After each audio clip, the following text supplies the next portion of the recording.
at the grave of my great-uncle, Ruthven McNairn, thanking him for what he did, not only fighting in World War II as a captain in the Algonquin Regiment, but we're fortunate enough that he left an amazing record of his life in his diaries. He was a young writer.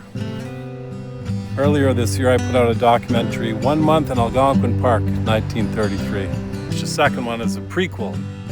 During the Great Depression, he took a train through Sarnia into Port Huron, through Chicago and down into Denver, and then headed to Colorado Springs. It was there that he met a man who convinced him that it would be a great idea to hitchhike to Los Angeles. The one thing I learned in making these movies is that nothing has really changed that much.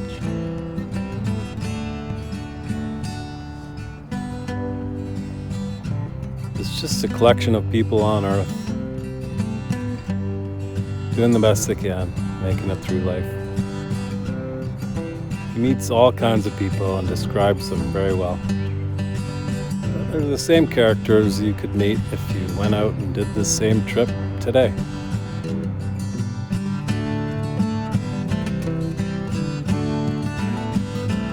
If you like the documentary, again, subscribe, share it. Everything is done by word of mouth and sharing.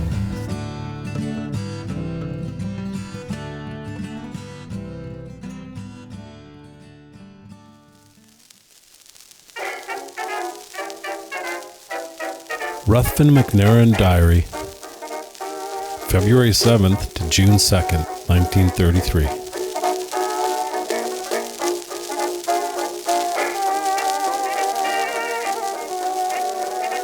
Tuesday, February 7th.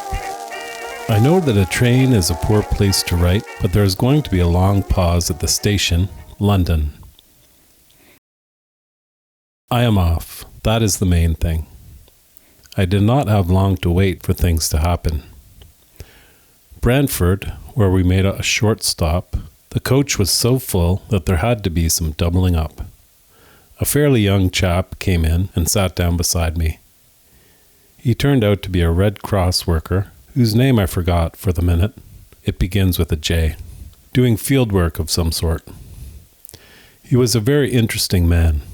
We had a long conversation about people, his main interest in life, and politics, railway service, and scenic beauty. The conversation was beneficial to both of us. I am just moving out of Port Huron at 10:25 p.m. I was almost sent home from the border, but it was only through a little misplaced apprehension on the part of the immigration doctor. Well, to begin at the beginning, I had no trouble with the customs. The train is bouncing too much for me to keep on writing. I am waiting for the aristocrat to pull out of Chicago. With the immigration, however, I almost met my Waterloo. The doctor in the immigration office thought that I was sick. His reason was this: whenever I get excited, my pulse goes way up. Doctors always bother me, and the thought of meeting the official added to it. My pulse was 120 in the shade, and he tried to tell me that my heart was like a sieve. I had to sit before a board of special cases or something like that. After asking oodles of questions, all useless, they allowed me in with the promise that I would return within 6 months and a $8 USA funds head tax, which I take into the same office if I return by Port Huron to get a refund. Then I had till 9:55 p.m. Central Time to fill in the middle of a snowstorm, in a hick town, Port Huron, 2 miles away. Well, I walked in, and after going a mile out of my way, I found a theater open. The show was half over, and the half I saw was terrible. Then I wandered all over the town, had a meal at a restaurant, and went into another theater and saw 2 more pictures. One was New Morals for Old, which I had seen before and disliked very much, but the other was not bad. Then I took a bus to the station, where I had found that I had 2 hours to wait instead of 1, as I had supposed. I could have seen another show. I watched a yard detective get his arms in order. He was like a baby tank when finished. I have always noted a sense of insecurity in the state. Well, to finish it, I got a lower fare, $5.75 from Port Huron to Chicago, leaving the former burg with a sense of relief. Wednesday the 8th. Into Chicago first thing. I think I never saw so many railway yards in my life, all for one city. These seem to be 10 miles up to the Dearborn station and 5 miles from the Union out, and everywhere along the line, vacant factories, hundreds of freighted cars standing idle, and very mean, poor shacks. In spite of what everybody said about the city, no one tried to stop anything, not even the baggage checks. The Parmalee buses are only large enough for 5 or 6 at the most, and are very fine cars. The driver I had, when I asked him how the railway business was in Chicago, he said there was none. I think it is picking up in Canada. The Union Station was wonderful, but pitiful. There were less than 20 people, mainly redcaps, in the waiting room, with accommodation for at least 300. They cannot even afford to keep the floors clean. Well, at last I got away. The train, the Aristocrat, was wonderful, but there were very few people in it. There was a lot of service for a handful of passengers.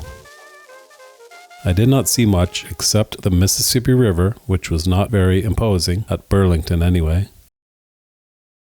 I wrote a little at every station where we stopped for a little while, and so passed the time.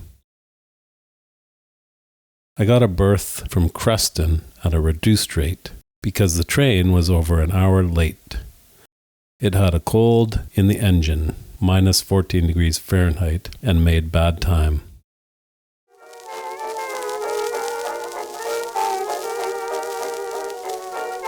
Thursday the 9th. So this is Denver. The city with the very clear atmosphere is very murky today. The morning was clear as crystal near the Nebraska border. I was looking forward to the clear breeze air of Denver, but the nearer I got, the mistier it became. Now it is trying to snow, but can't quite decide. I took a taxi down to the Y, got a room, and phoned Mr. Montgomery. He wouldn't even let me stay there overnight. He came over and took me home, where I received a royal welcome from Edward and Mrs. Wilson. They gave me a very comfortable room, and I feel very much at home.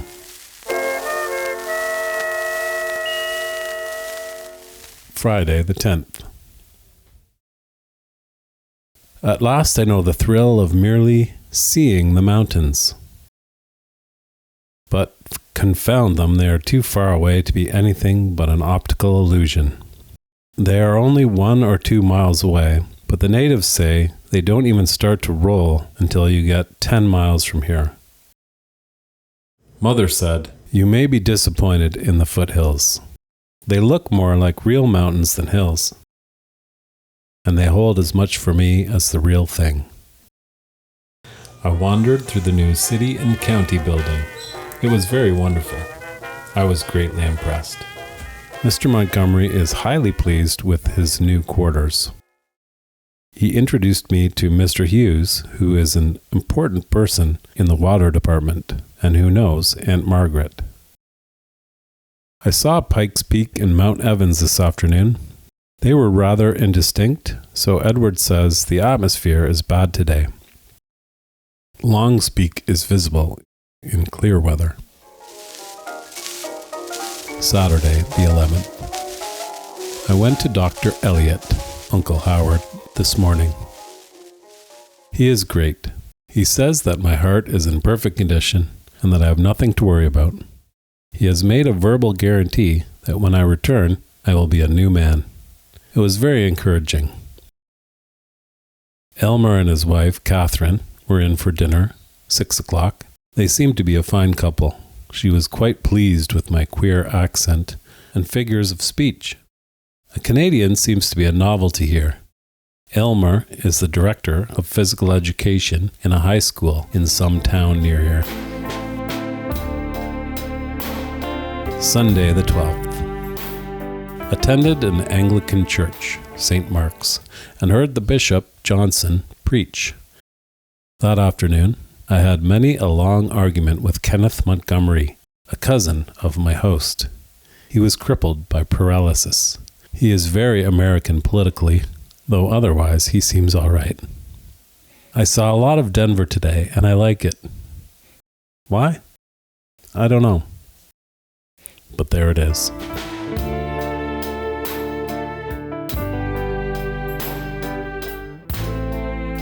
Monday the 13th.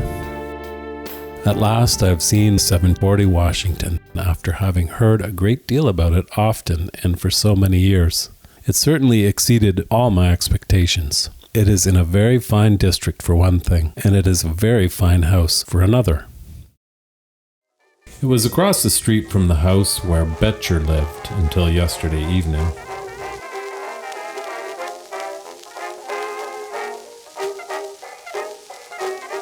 Mr. Montgomery took me over to a boarding house across the block from 740, where I engaged a room on the top floor.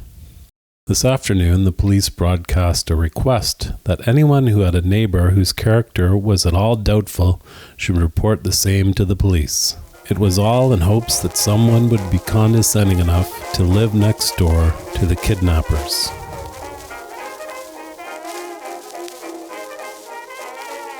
Edward drove me out to Inspiration Point, where we got what I thought was a wonderful view of the mountains. I moved into my new hangout this afternoon. There are 5 other boarders. 2 of them are girls. I will be able to tell more of them later. The boarders, I mean, not only the girls. The house was built by the Flemings, whom Aunt Margaret knew. Friday the 17th. I've done almost nothing but loaf up until today, but I have enjoyed doing just that. Today, however, Edward showed me the town. First, we went to the capital. The mountains were all very clear. We could see Pikes and Long's Peaks, and of course Mount Evans. We went up to the gallery around the dome. The view was wonderful. From the capital, we went to City Park.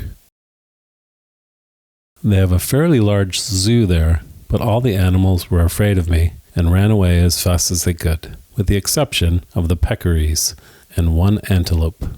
The museum will have to wait for a few days before it will receive my attention. Then we went to Cheeseman's Park, where Robert used to fly his kites. They have an index to the peaks, and from the furthest north to the furthest south that I could see was 130 miles. I finished the afternoon by looking through a mausoleum.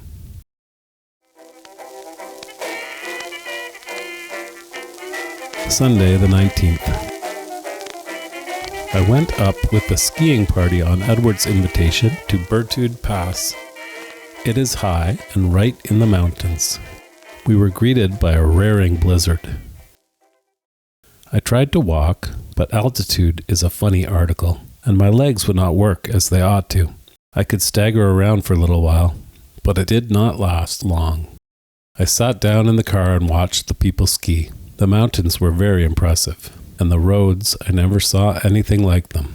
They were narrow, and often there was a wall on one side and nothing on the other. One thing that I have noticed about the States is the attitude towards Sunday. Of course, all of the drugstores are open, but also candy stores, ice cream parlors, and so on are open. There are newspapers printed on Sunday. The theaters are all open and have added attractions. The library is open, and so is the post office, though not for business. And the people try harder to live a giddy, fast life on Sunday than on any other day of the week. Monday the 20th. Very little happened today. I was recuperating. However, I went to a show. and notice the people over here do not stand up when the national anthem is being played. Tuesday the 21st. Well, I have climbed a mountain. It was only Lookout Mountain, but it was some climb. The top kept walking away as fast as we ascended. When we finally did reach the top, the various views were wonderful. The Black Range, snow-covered peaks stretched far away into the distance. Buffalo Bill's grave is on the very top. I was surprised to find that he was not really an old-timer as I understand the term. He died in 1917. By the way, I found that my talk, a week ago Sunday, with Kenneth Montgomery has had its results. He made some very decided steps towards establishing an exchange scholarship with some Canadian university. He is at Denver U. But to get back to Golden, the School of Mines is housed in several old-looking buildings, one bearing the fully American name of Guggenheim.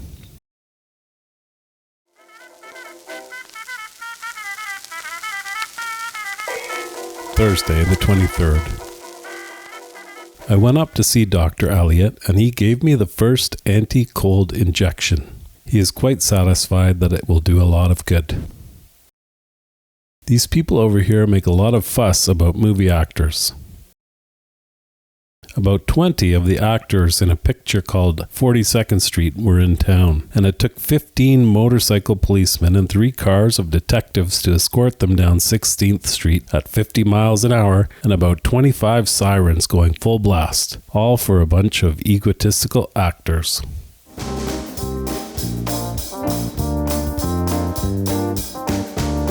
Saturday, the 25th.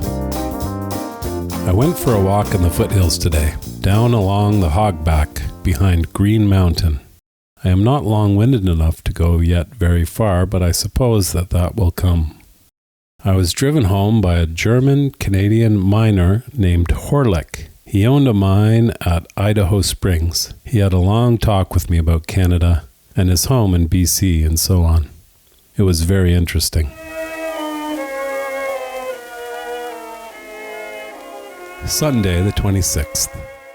I've been to a service in Central Presbyterian Church, and for my benefit the preacher gave a very anti-British appeal. He said that it was to the everlasting glory of the Presbyterian Church that it was so strong in fighting against the British and forming a new republic. After church I went home with the Montgomerys and had dinner with them. Edward is just leaving for California.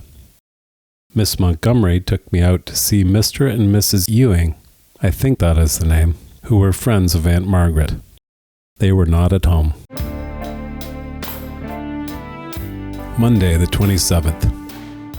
I have heard Rachmaninoff. He is a long, skinny person, much too big for the piano, which he crouched over with his back arched. Mother would never let me sit that way, and even if she did, Uncle Jim would probably object. The concert was wonderful.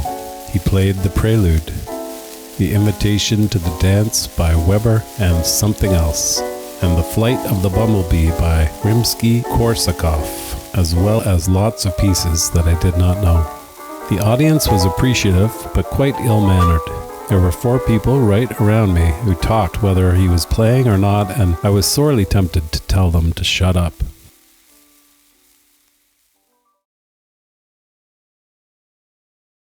Tuesday, the 28th.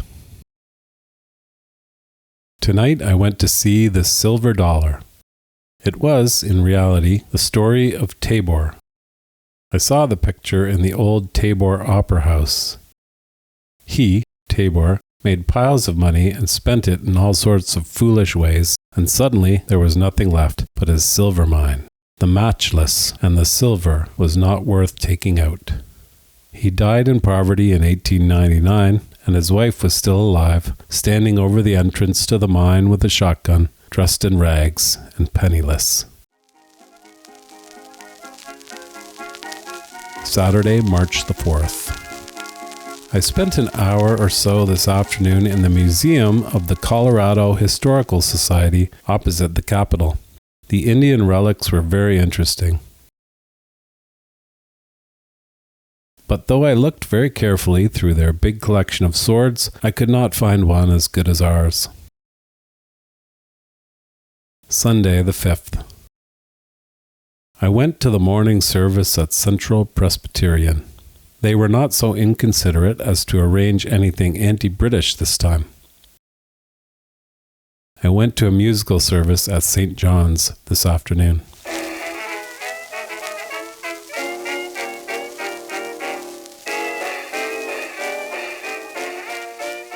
Monday the 6th. Uncle Howard broke a needle in my arm. You see, I'm getting tough. I have decided to postpone my departure from Denver for a week at least in order to finish the treatments on my arm. 3 more injections will finish it.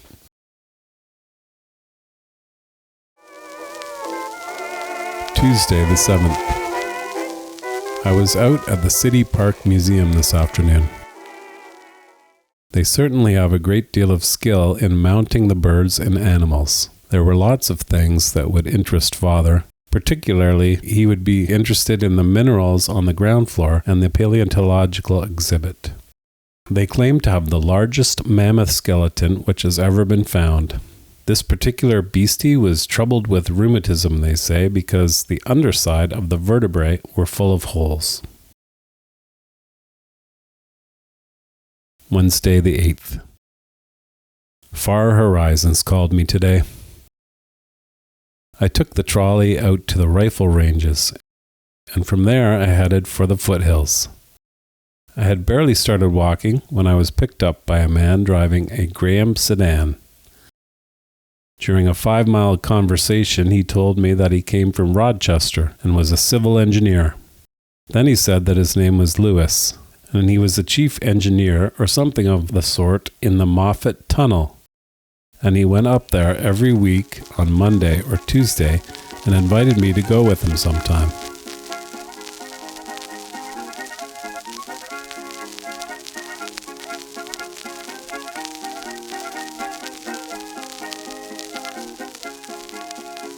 He left me at the road which goes from the highway to Morrison, south along the west of the Hogback. I followed this road for half a mile and then struck out for the top of Mount Morrison. It was a glorious climb with a cool, bracing breeze blowing in my face. The view from the top was wonderful. Mount Evans is losing its cloak of snow, but the mountains to the north are still white. On my way down, I saw a herd of half a dozen or more wild antelope. They disappeared into a wood below me, and by crossing a ridge, I was able to get a glimpse of them, climbing up a grassy mountain, stopping every few minutes to get a look at me. While watching them, I caught sight of my first eagle. It was circling high overhead, getting higher and higher at every turn. I got a little lunch in the town and walked 8 miles into the rifle ranges.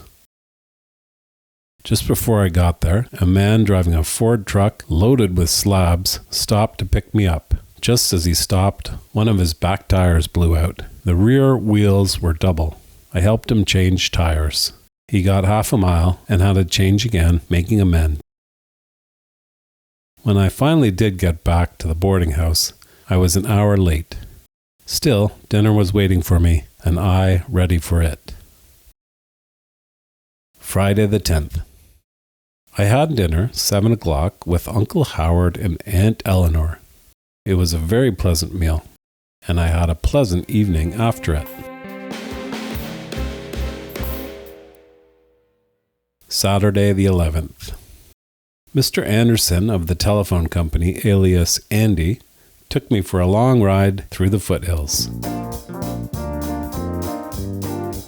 We went through Littleton, up Deer Creek Canyon, through Tiny Town, Indian Hills, down Bear Creek Canyon to Red Rock Park, under Mount Morrison.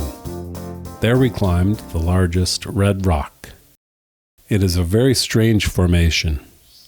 These rocks are sandstone, red, in shafts varying from 10 feet to 10 inches, jutting out of the ground at an angle of 30 or 45 degrees up to the west. They are in a straight line, almost, north and south, between the hogback, an abrupt ridge along the edge of the plains and the lower foothills. I took a picture of one of the rocks to show Father. The visibility was marvelous today. We could see about 120 miles. Long's Peak was very clear. All the ridges stood out very plainly. Sunday the 12th. I was at Central Presbyterian again today. It was the evening service and almost entirely musical. Entirely except for an appeal for money. Monday the 13th. Today, Uncle Howard advised me to wait in Denver for a couple of weeks to get lots of the anti-cold system soaked up. Tuesday the 14th. I read Twixt Land and Sea by Conrad. If I ever read anything else by Conrad, it will be strongly against my will. What's the use of living if life is as bad as he says it is? But it isn't. Thursday the 16th. Today I decided to get a picture of the Civic Building. I wanted the tower framed by a couple of the columns in the Greek amphitheater. While I was taking it, one of the countless unemployed who hold down the benches came over and started to tell me that he was intensely interested in photography. It turned out that he was very deaf, and when he spoke to me in a whisper, I replied to him by writing on the back of an envelope. We conversed that way for a long time. He was a very interesting person and exceedingly cheerful for one with such an affliction. Friday the 17th. Today I had a big injection from Uncle Howard. It may be the last, but I don't know. This evening it snowed very hard, but the temperature was high, so it was wet. Saturday the 18th. It was a very sloppy day, and a fine day to be inside. It snowed again, and was wetter than ever. Sunday the 19th. I walked to church this morning against a sleet storm. I felt very much at home because there was a frantic appeal from the pulpit for money. There is very little formality in the church services here. Mr. Anderson will mention members of the congregation by name during the sermon. Then the benediction is new each Sunday, being a queer sort of affair. His prayers are long, thorough, and he prays for the whole world, taking about 15 minutes to do it in.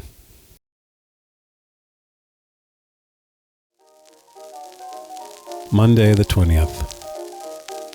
I was supposed to meet Uncle Howard at 12 and have lunch with him at the Hole in the Wall. But he was delayed and I had to eat my meal alone. However, I met him after, and he took me with him while he made some calls. The Catholics are very funny people. They have the 3 largest hospitals in Denver, but they do not expect all of the doctors to be Catholics, and they prefer Protestant patients. I got a copy of The Vulcan from Central Tech today. It was the graduation number, and the class I belong to is graduating. There are only 7 of the old gang left. Tuesday the 21st. Uncle Howard was at his office at noon today, and we went to the Hole in the Wall together. It is a very small place with only 6 or 7 tables. Only lunch is served, and the only lady who runs the place does all the cooking herself. She will not consider expansion. I spent most of the afternoon shopping and inquiring for rates, etc. to Colorado Springs. Wednesday the 22nd. I wandered through Cheeseman's Park this afternoon and took a picture of Pike's Peak from the bunch of pillars with a roof over it. I do not know what the real name is, but Mother and Robert will know what I mean. Thursday, the 23rd. I saw Rasputin and the Empress today. It was a terrible story, but I was glad I had seen it. Sunday, the 26th. Today I said goodbye to City Park and Cheeseman's Park. All the animals were out of City Park, and they and the birds all gave their greetings as I passed. In Cheeseman's Park, they were flying kites, but I did not notice any tied to the pillars while the owners were off getting dinner.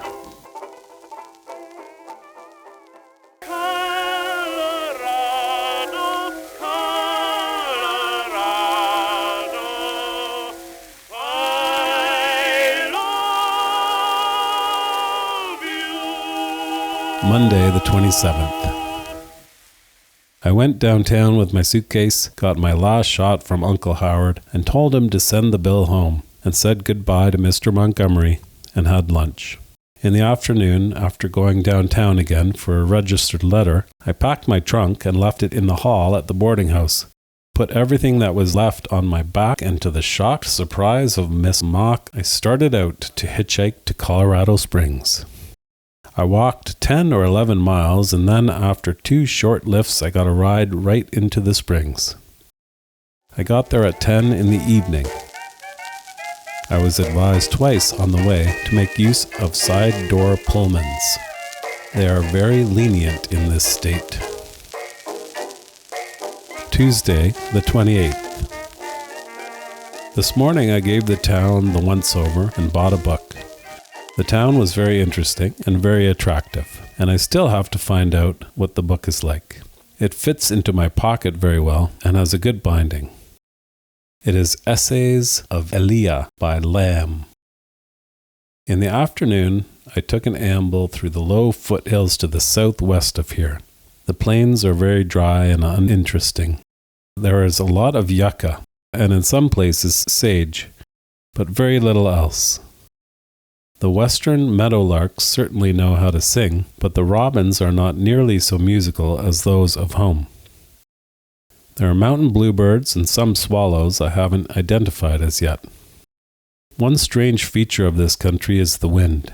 I was walking down the middle of the road and a little whirlwind swept down one side, and I was in a hot atmosphere without a stir of wind. Then at times I would be in a miniature tornado and the grass at the roadside would be motionless. Now I have really started my venture. There is more within a day's walk of the springs than there is within a day's ride by auto of Denver. Wednesday the 29th. What a way to begin. I got lost in the mountains. I got out into the hills beyond Wood Somebody's sanatorium and found myself in the bottom of a cup with a very high rim.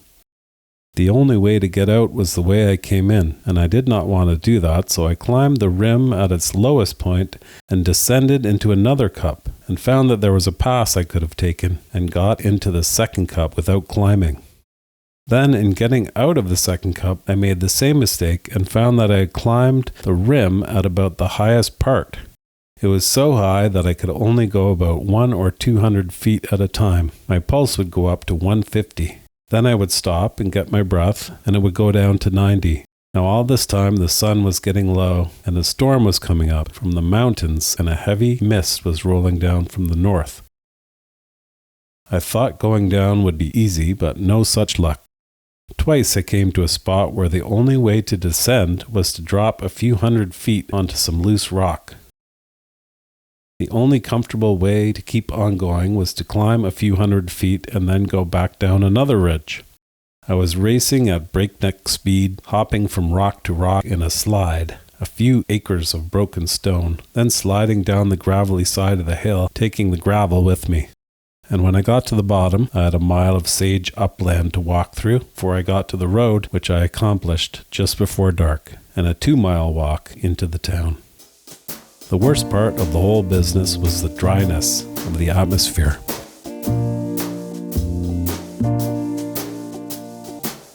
Thursday the 30th. This afternoon I went into a store where Indian goods were on sale.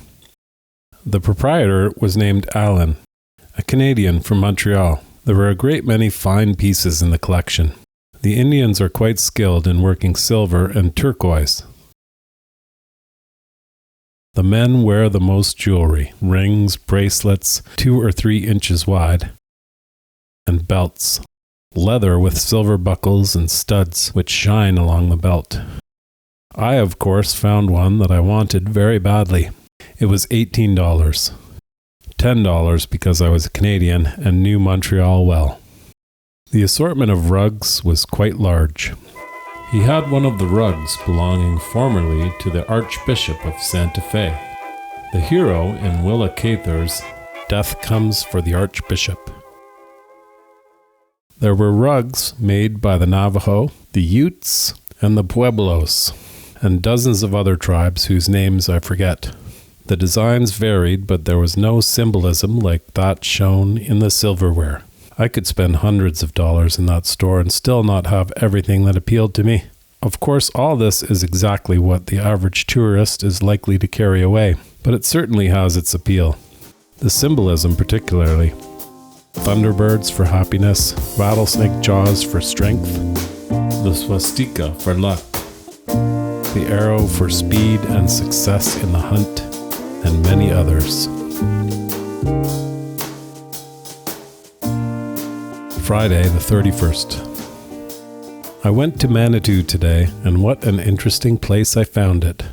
Subsisting almost entirely on the tourist trade and consequently rather dead just now. I went up to the Cave of the Winds, though I did not go in. From there I hit back along the ridge above and to the west of Williams Canyon. Then I turned west and went back to Manitou by the Ute Pass. The day was perfect. The sun was shining all the time, and there was just enough of wind to make it pleasant. Pikes Peak looked very alluring, but mighty cold. There is still a lot of snow on it above the timberline. Down in the foothills, though, it is summer, and the air is very dry, and the dust is terrific. I saw some sort of jay, a very big bird with a very big crest, black with a green-blue on the shoulders. I also saw an Arizona woodpecker and a western chickadee. There were lots of tracks of deer. I also saw lots of tracks of unshod horses. Finally, on towards evening, I saw 2 wild horses, not very far off, above me on a hillside. They were a very fine pair. On my way back to Manitou, down Ute Pass, I met a laborer out of work who took me for one of the same class. He told me that I ought to join the United Labor Council in Colorado Springs. Just unemployed working men who's getting together to try and get enough power to make the who have all the money give us jobs. He wished me luck, said he was glad to have met me, and we went our various ways, somewhat enlightened. Saturday, the 1st of April. I wanted today. I spent most of my day doing nothing.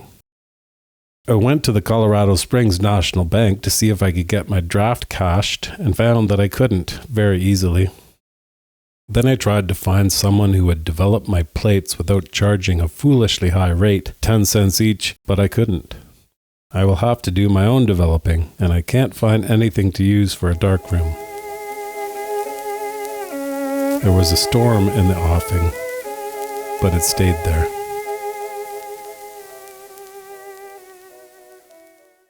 Sunday the 2nd.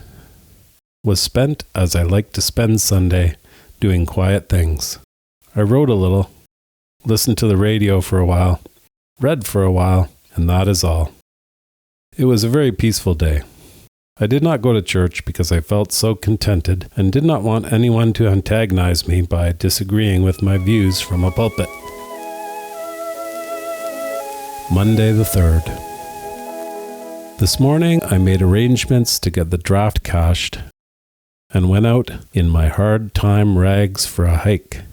I went up to Manitou and started out the Ute Pass. Before I had gone very far, I was picked up by a really typical American tourist from Bangor, Maine. He said that he had just come from the Royal Gorge and had been through Cave of the Winds and was headed for the Pikes Peak Road. There is a paved motor road to the top. But you know, he said, all these things are alike. Poor fool. How much he misses. I went up Waldo Creek and made a futile attempt to get into Williams Canyon. I landed up at the Cave of the Winds. Within a mile of the Cave of the Winds, I startled a deer, not 6 miles from Colorado Springs and 1 mile from a house. Imagine deer hunting in the valley below Ancaster. I also found one antler almost entirely consumed by porcupines. There is a mica in the rocks along Waldo Creek that is gold in color. It is only found, as far as I know, in very small pieces. There is also a lot of red limestone all over the lower foothills. Oh, there is so much to interest me. There are lots of hills and ridges, deep canyons and fast-flowing mountain streams. There are birds and animals, bugs and butterflies, not to mention clouds and trees. And that tourist said they are all alike. There is nothing alike. It is all different, everywhere you go.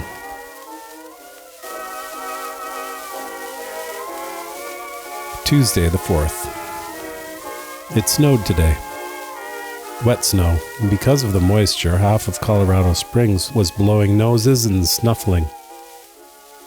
It was the most comfortable day I had experienced since I came here.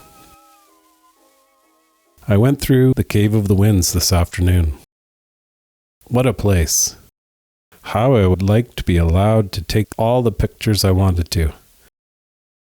But $1.10 a visit, not counting the cost of photographic material. There are many surprising features of the cave. For instance, there are ribbon stalactites, thin horizontal ribbons on the roof of the cave with horizontal strata. Then there are dozens of fragile formations, thin as straw and 10 inches long, some of them. But on the ceiling, the most interesting formations are to be found stalactites shaped like horizontal pretzels, like rose, branch, and brain coral, like seaweed, and all very delicate. Then there are clear, white, greenish, red, bronze, and dark brown stalactites and stalagmites. The whole cave contains only limestone, or rather carbonate of lime, with a bit of copper and iron in it to supply the coloring. The walls are mainly red-colored, but in one place, where a bit has been polished, the coloring is like onyx.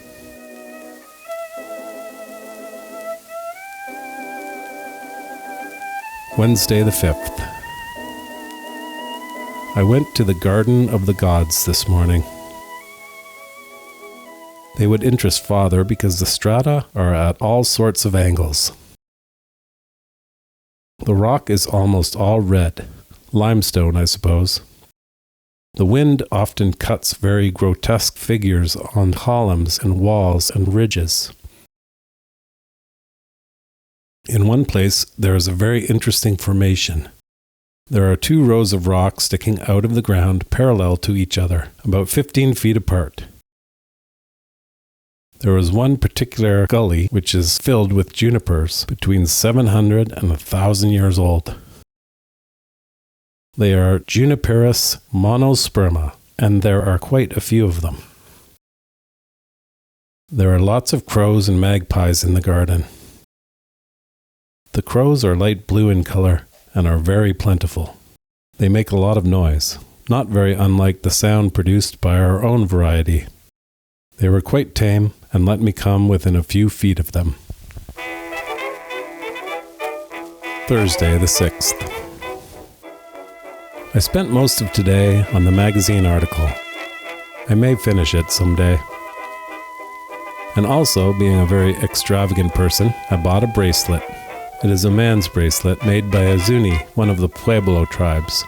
It is a plain strip of solid silver, bent to fit onto a man's wrist and decorated by asymmetrical carvings of a very conventional nature and unobtrusive design. There is one thing about buying such an object. It will always be worth at least the purchase price.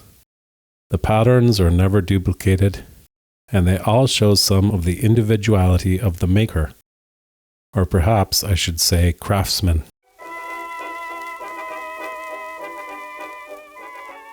This afternoon I walked out to Broadmoor. I think it has all been built up since Mother used to come here. The houses are all rather new, and some of them are quite fine. It has the air of being a district of houses belonging to the finest people.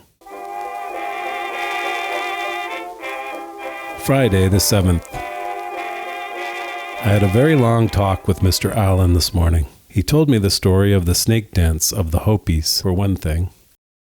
Here it is. Many hundreds of years ago, a Hopi youth left home and wandered westward to the land of the Snake People. The Snake People are a tribe who have the power of changing themselves into snakes at will.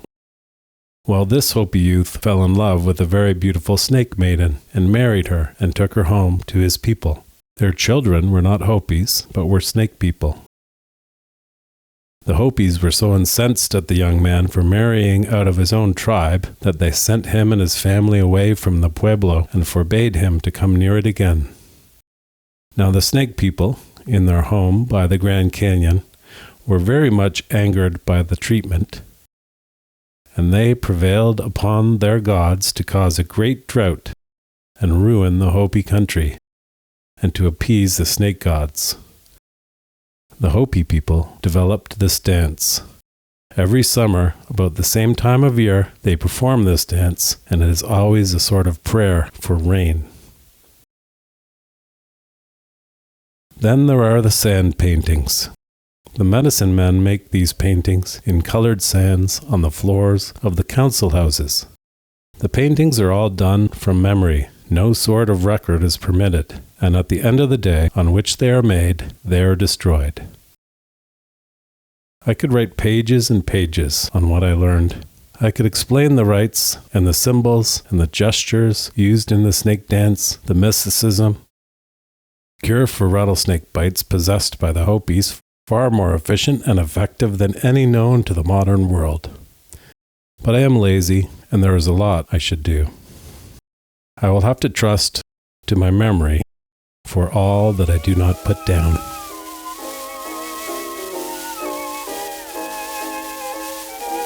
Saturday the 8th. Today I took a bus out to Broadmoor and went from the end of the line to Seven Falls.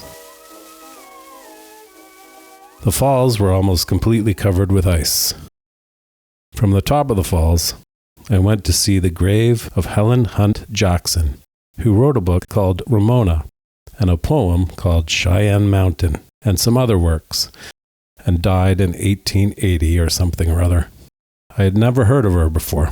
After giving the grave, marked by an enormous heap of rocks, the once-over, I crossed some private property. Imagine anyone owning a mountain. And hit the Cheyenne Highway. I followed it for miles and got nowhere, so I was forced to return by the same route. The hills south of Colorado Springs are higher and more interesting than those to the north. Coming back down below Cheyenne Mountain, I came across a herd of 4 or 5 deer. They are slightly smaller than a horse and have enormous ears. They were rather tame and let me get close enough to take a couple of pictures of them.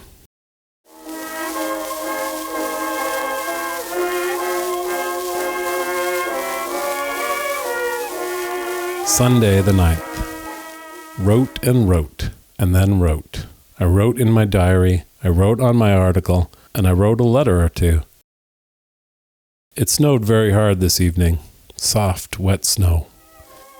The country needs it.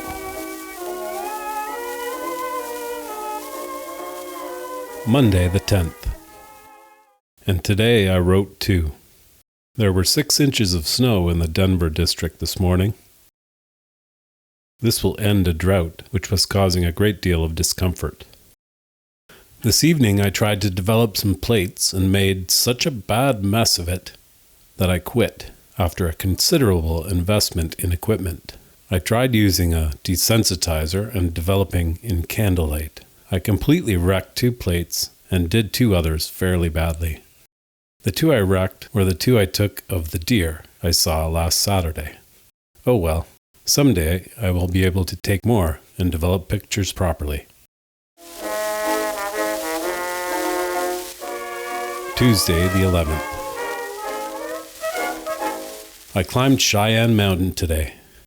It is 9,300 feet above sea level. Colorado Springs is 6,037 above the sea. There is a motor road all the way up, which I followed part way. Above 8,000 feet, there was a lot of snow, and the people in the lodge at the top were very surprised to see me, and more surprised to hear that I walked all the way. The altitude had a very queer effect on me. I got all the way up very comfortably and felt perfectly all right till I started climbing the stairs to a refreshment stand in the top of the lodge. Then, for a few seconds, I could hardly see, and my ears ached. But it was all over before I knew what it was all about, and I felt better than ever. The trip down from the top was on the best trail I have seen since I came into this hilly country. It was a bridle path, and not very steep. It was under trees most of the way, like a corridor in a high, airy building. I got a lift from Broadmoor into town by a chap who was a highway official, a man who drove a truck and turned on the red lanterns wherever there was an obstruction in the road. He told me to see the Carlsbad Caverns, and I promised to if I was ever in that part of the country. I looked very carefully for the deer, but did not see them again. Bidding farewell to the stars and stripes. Wednesday the 12th. I wrote. That is about all I did. I mailed 3 letters, one containing an appeal for funds. It was a day late, but I had a lot of incidental expenses yesterday, bus fare, developing my plate, and so on. I wonder what the family will think of the last batch of prints I sent home. They were from the plates and contained a few attempts at artistic arrangement and good composition. This evening blew in with a sandstorm. I think it is snowing now. Thursday the 13th. What a place. This morning it was cold and miserable, snow everywhere, the sidewalks icy, and the roads treacherous. By afternoon, it was just plain sloppy. However, it seems to be clearing up. Today, too, I did little but write. The weather is really unsuitable for anything else. And still, after all this writing, my letters home are insufficient. And there are dozens of people I ought to write to, and don't. Sometime I may get caught up. Friday the 14th. Today, tired of inactivity, I set out on a long hike. I started at Manitou and ended at the entrance to the Garden of the Gods. That sounds simple, but it was a long way. First, I walked right up Williams Canyon to the top, then climbed a rather high hill, which was no easy job. Then I walked down the other side of the hill into Queens Canyon, and followed a creek down into Glen Erie, then walked along the highway to Colorado Ave. Williams Canyon was quite awe-inspiring, with its entrance between 2 steep walls of stone and the trees down in the bottom. Part of the way was once the road to Cave of the Winds, and the rest was through the trees, along a fairly clear trail. Queens Canyon, from above, looks like a very ordinary, uninteresting canyon. But what a false impression. All the way down to the glen, the creek wound down a slit in the rock about 400 feet deep, and sometimes less than 100 feet across the top.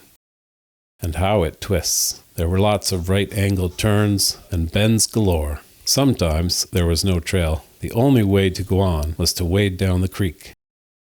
Occasionally, the walls would come close together at a point where there was a deep pool. At one such place, there was a rotten log held with rusty wire along the face of the rock. It held me, but if I had been much heavier, I would have fallen in. At another place, the slope of the rock and my hobnails held me. At another, I pulled myself along with my fingertips. And when I finally get to see Glen Erie, I found that trespassers will be prosecuted, and the only way to get out was to climb a sheer cliff 100 or 200 feet high. I trespassed.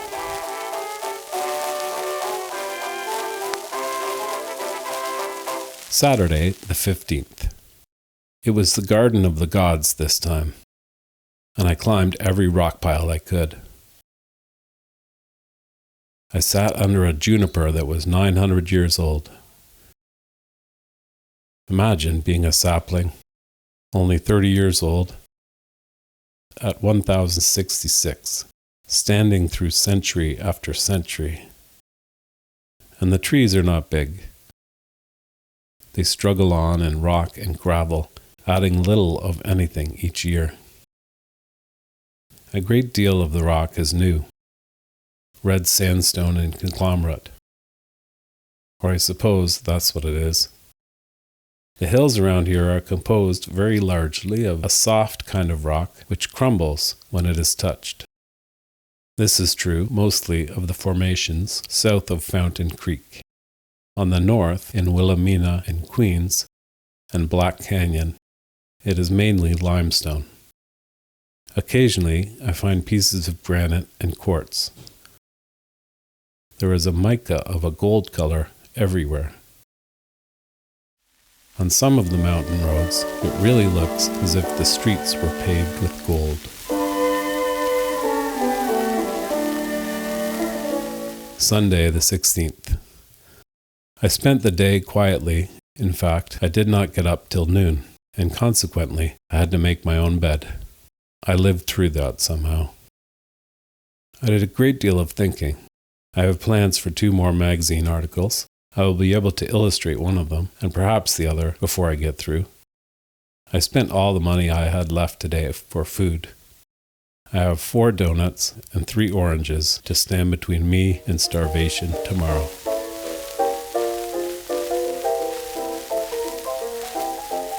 Monday the 17th. Today, or this grand morning to be exact, I met a young chap named Leo Wilson. His mother lives out near Los Angeles. He has a very great desire to wander, and he knows the ropes fairly well. Very soon we had planned all sorts of things, the general idea being this. We would work our way to Hamilton, getting jobs here and there. Then, after Arthur's leave is over, we would go to Los Angeles, where he could get work for both of us. Then we would, after getting a little more money, go down to South America. And then, that was open for conjecture. It would mean a year off my schooling, but it would be some education. I waited for money until 2 o'clock. It did not arrive, and I was getting hungry. So I went out and tried to pawn my watch. But no one would take it.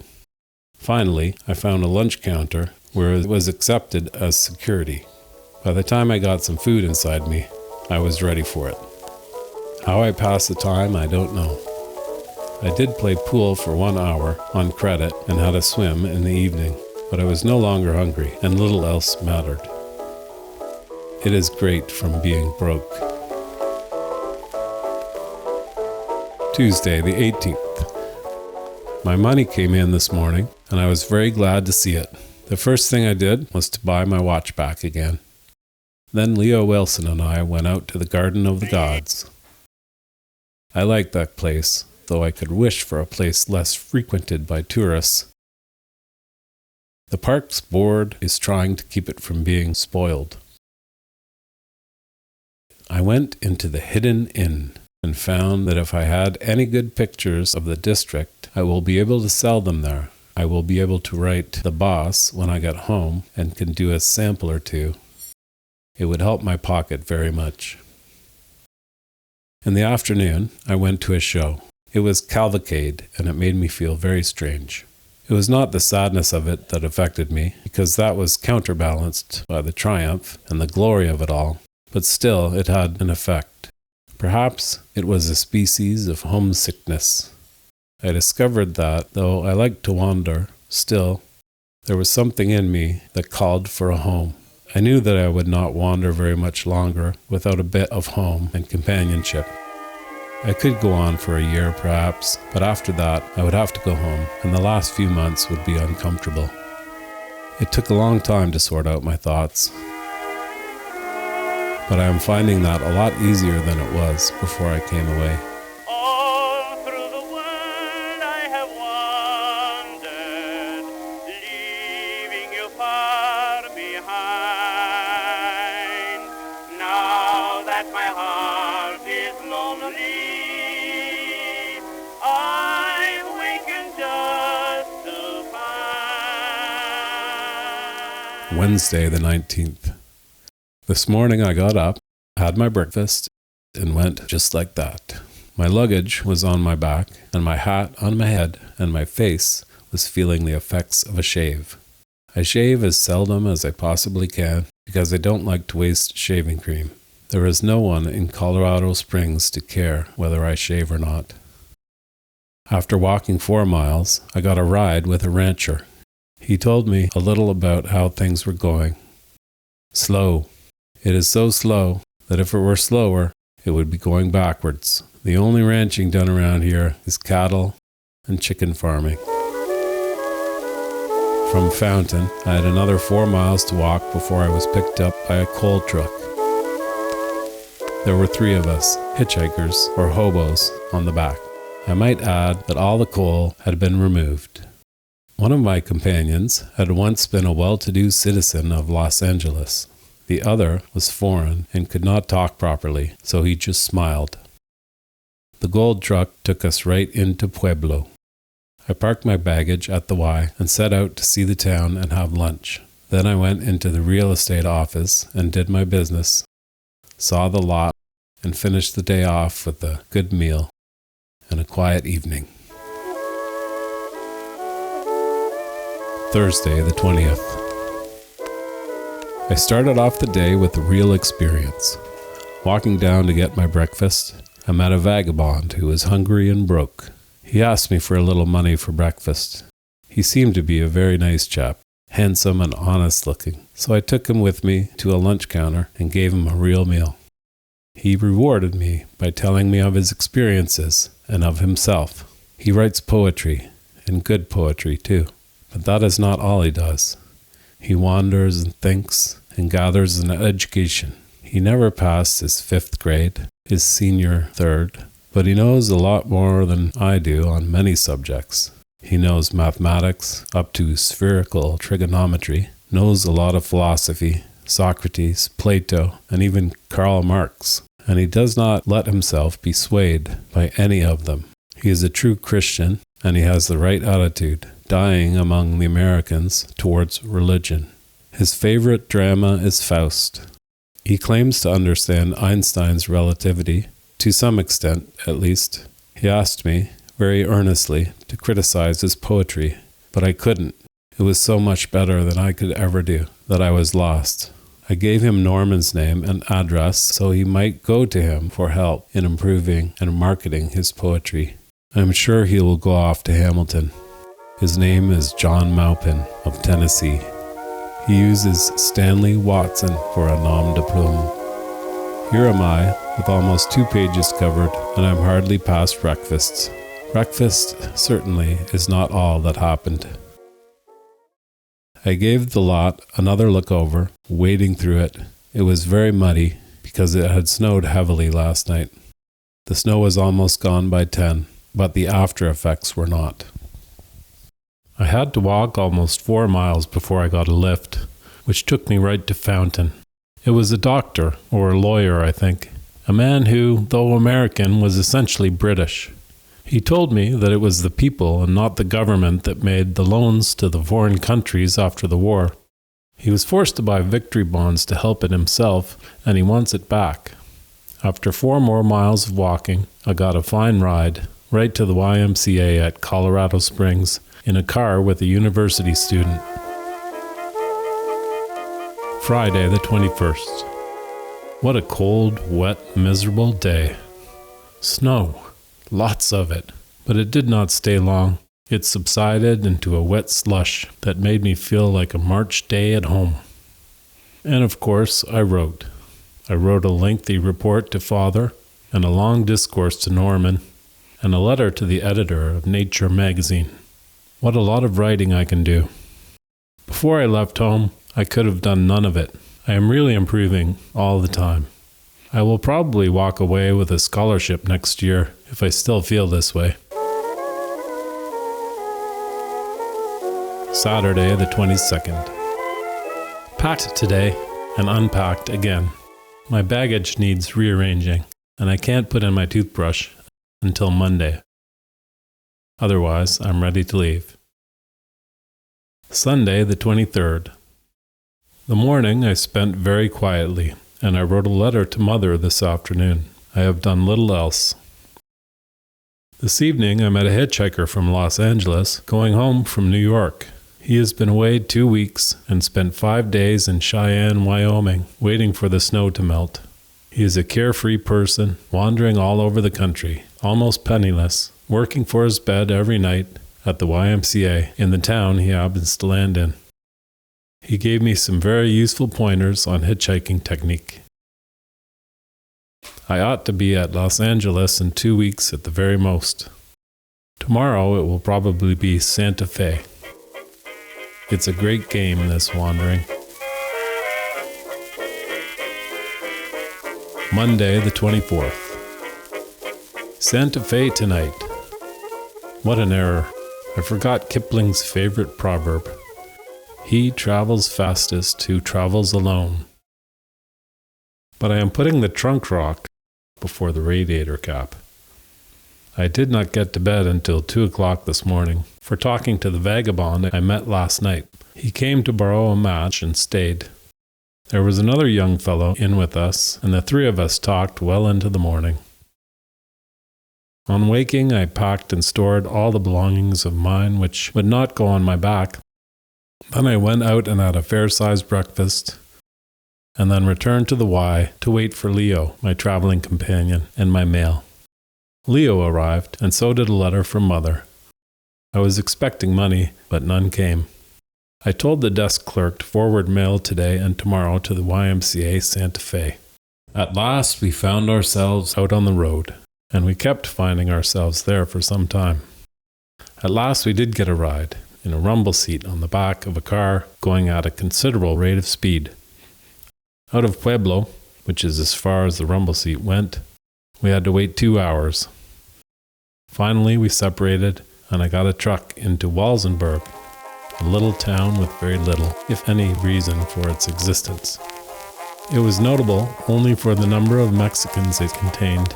The children, little girls particularly, are very attractive, with little, serious brown faces under curly black hair. The Mexican people are very friendly.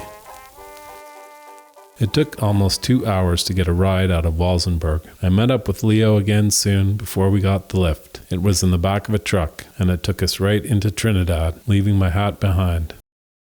We got a room in a third-rate hotel for 50 cents. It was a very poor room, but it was reasonably clean and certainly quite cheap.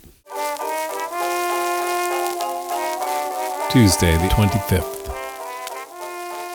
After a breakfast of pancakes and coffee, we started out again. Before very long, we got a ride in a truck, which took us over the Raton, pronounced Raton Pass, on the route of the old Santa Fe Trail to Raton, New Mexico. Out of Raton, we waited for 3 hours and then got a lift to Springer. From Springer, we walked and walked and walked. We got 2 short lifts, and then we walked until 9:30 in the evening, at which hour we flagged a truck into Wagon Mound.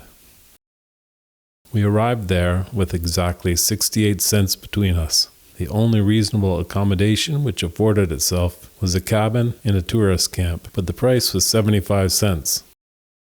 We had had only a box of raisins between us for lunch, so we decided that we should eat anyway. So we invested 10 cents in buns. By this time, the big boss of the tourist camp decided to take the 58 cents and pay up the balance himself. The young chap who gave us our cabin said, "Too bad, boss he stay.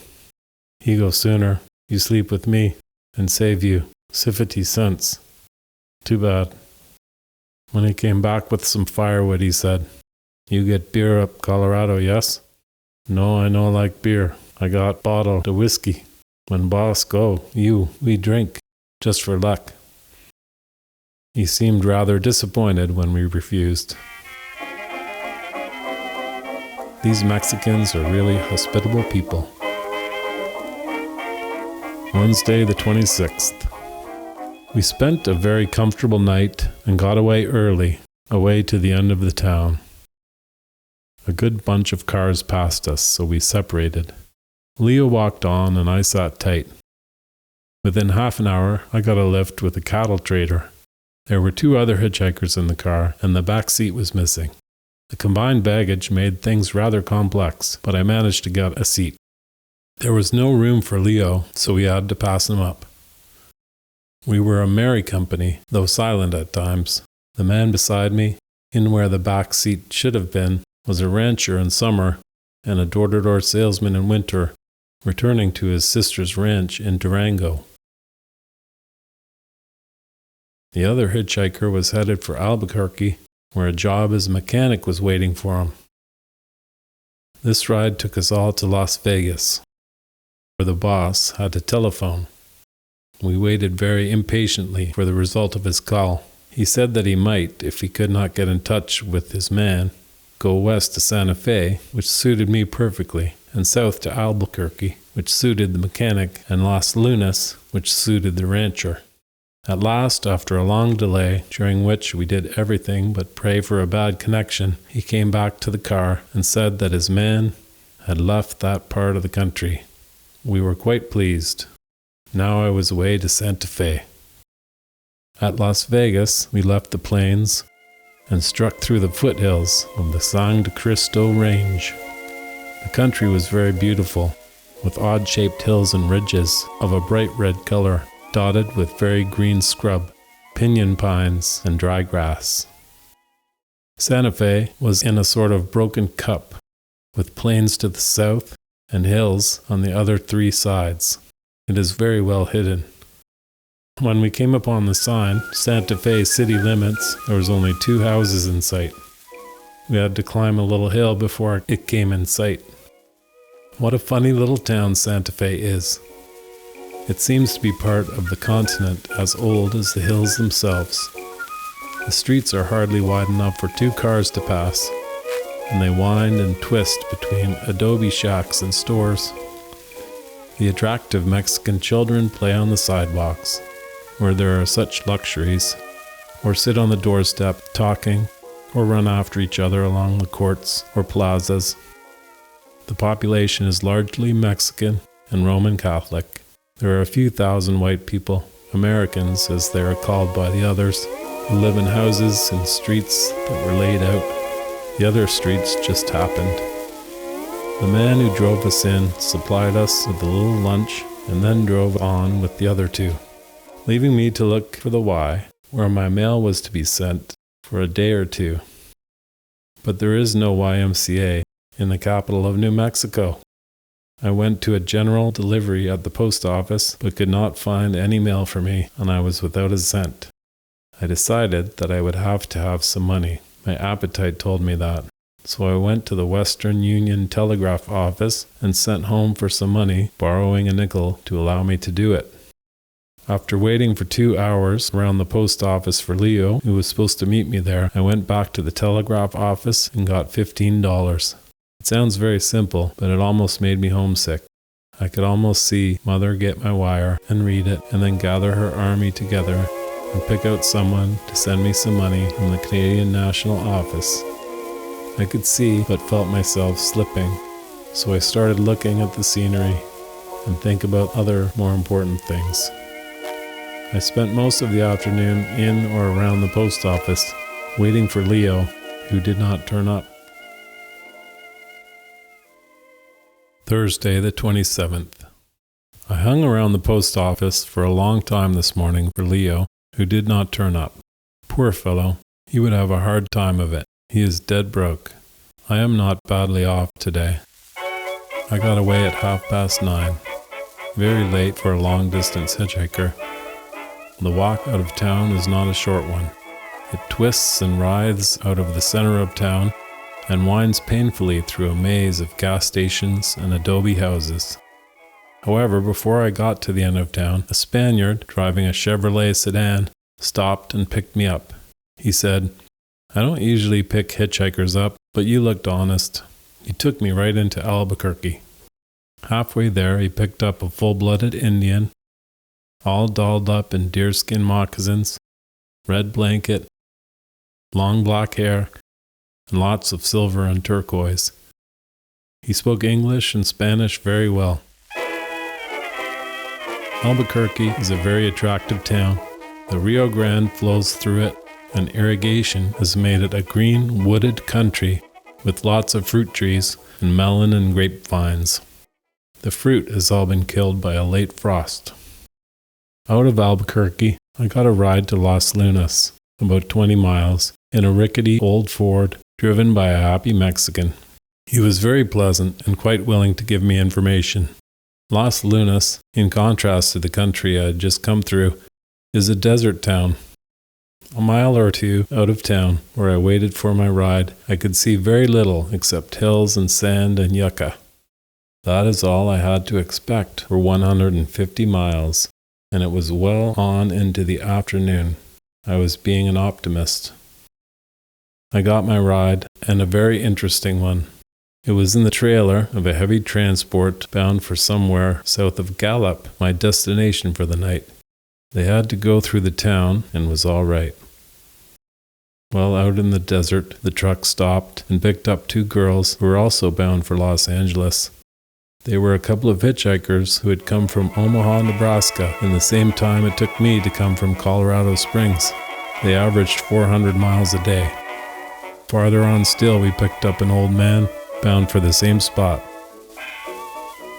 We reached Gallup at midnight. Friday the 28th. This morning, I took my trip in little bits.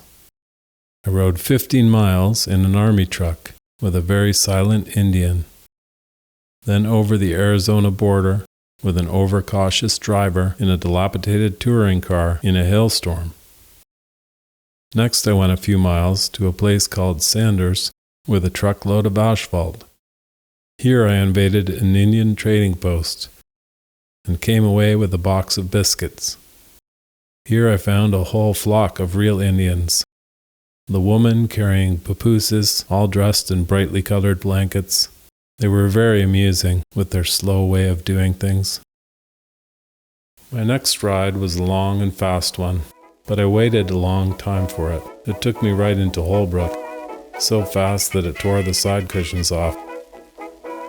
We went right past the petrified forest and the painted desert without much of a glimpse of either. Out of Holbrook, I got a very slow-moving truck for 2 miles, then a fast ride into Winslow. By this time, it was getting late and cold, but I pushed on just the same. I got a ride with a cowboy who swore blue murder and whose car worked only sometimes. He left me in the middle of a very lonely prairie, with the sun coming down fast. I walked for 2 miles and got a lift in the back of an open truck. It took me almost to Winslow, which consisted of almost nothing. When I got off, a man about 40 years old got off with me, and together we looked for some place to stay. He was really broke. He found a tourist camp, but they would not give us anything. We bought a loaf of bread and a can of beans and set out to look for a camping spot. It was getting really cold and there was not much light, but we found a little spot behind the clump of spruces, and there we built a fire, cooked our beans, and ate them with the bread, and curled up to sleep in my blanket. Saturday, the 29th, April. That was some night. We had to get up every hour to feed the fire, or move part of it over to where it would do more good. Finally, the dawn came, and with it came snow. We spent our last dime.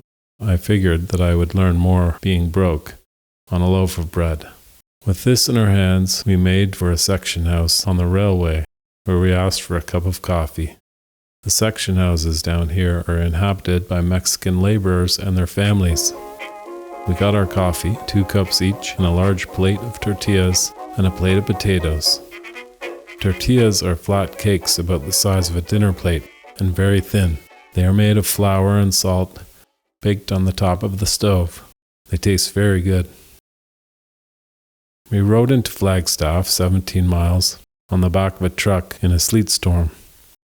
It took us an hour to get warmed up in the hotel in the local pool hall, but after that we got a ride that took us to Wickenburg, 150 miles away and in a warm climate. It was with a traveling salesman, and how he did travel. We stopped in Prescott for our meal and managed to pick up a loaf of bread. In Wickenburg, while we were looking around for a place to camp, we ran into an old friend of my traveling companion. They used to punch cows together. The old man's name was Henry Hunt, and he was hunting for gold. He had an extra tent, so we used it for the night. My buddy's name is Dan Hampton of Los Angeles, an ice cream vendor when he is at home, and a high-class bum when he is away. He is about 41 years old and has 1 son and 1 daughter. His whole story is too big to put down here. It is a very grim tale of struggle against all sorts of odds. In Wickenburg, also I saw my first palm trees and my first cacti. Sunday the 30th. The traffic was poor today, so we decided to walk on out over the desert. But there was no place to stay. First we got a loaf of bread from a store, free, and then got 2 cups of coffee and a plate of tortillas and beans at a section house. After amusing the Mexican children for a little while, we set out. The sun was blazing down, and after a few miles, we were very dry. The desert is a wonderful place. There are only the cactus and a fairly high bush, and the hills way off in the distance to relieve the severity of the landscape. But even then it is not bad. There are all sorts of cacti, barrel cactus, flat cactus, tree cactus, and many others. The barrel cactus will yield water if properly cut and if you want to wait long enough. We walked 20 miles before we got a ride. This too was on the back of a truck. At the California border, we learned that it was going right through to Los Angeles. At Blythe, the driver stopped and gave us a hamburger sandwich and coffee, and we were all set for the night. Of course, the back of a truck going over a bumpy road is hard, but one gets used to that.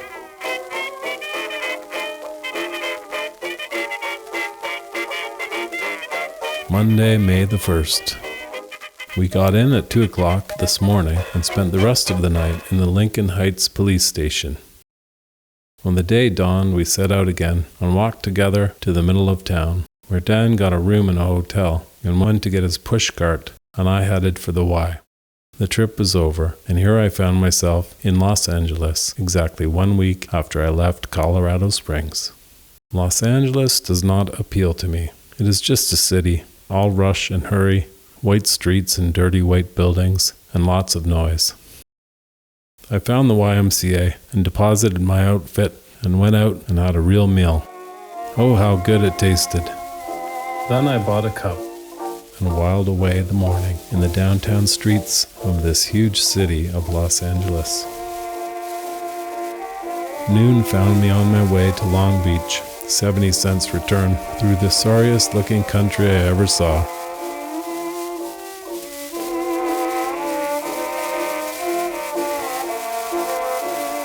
Here and there, all along the tracks, were houses that had been shaken to pieces and left. There was one building which just walked away and left the roof sitting squarely on what was left of the foundation. Down on the beach, all the hotels suffered to some extent. I must say that the Long Beach itself was a disappointment. There was nothing there. There was no trees. There was only the sea on one side and the backs of none too attractive buildings. In between is the most thickly littered stretch of sand you could imagine. It was covered with garbage. The sea was attractive, but that was all. And I would like the sea anywhere. Off to sea, about half a mile away, part of the American Pacific Fleet lay at anchor. There were battleships, cruisers, and destroyers. It was a formidable array, and it made me want to wave a Union Jack and sing Rule Britannia. Tuesday the 2nd. At about 2 a.m. today, I woke to find that I was lying on my bed with all my clothes on, a magazine in my hand, and the light on. It did not take long to get into bed properly and get to sleep again. I was a bit tired, to say the least. Today, I made Hollywood my goal. I found it to be a very beautiful place. It seems as if the landscape gardener must be as much in demand as the grocer. There are trees on all the streets, and every house is in the center of a garden. But there is sometimes a garden which is quite jarring. Quite a few people try to apply modern art to nature, and it does not work. When a hedge or a tree is clipped at fantastic angles, with no curves to soften the effect, it does not appeal to me. The driving force of the whole city is money. Everyone is after it, and they would do almost anything to get it. Prices are very high down on Sunset and Hollywood boulevards. From a hill above Hollywood, I could see the whole of Los Angeles and the surrounding district. I was right when I said, before I left home, that cities would not interest me. Los Angeles bores me. It is nothing but a pile of buildings stretching out as far as you can see. There is too much concrete and too little greenery for comfort. Wednesday the 3rd. I had a hankering after the Pacific, so I hightailed it for Long Beach. The sun was shining and the outlook was not so gloomy as it was on Monday. All but one boat of the American fleet had sailed away. There was just enough wind to make the surf interesting and the air cool.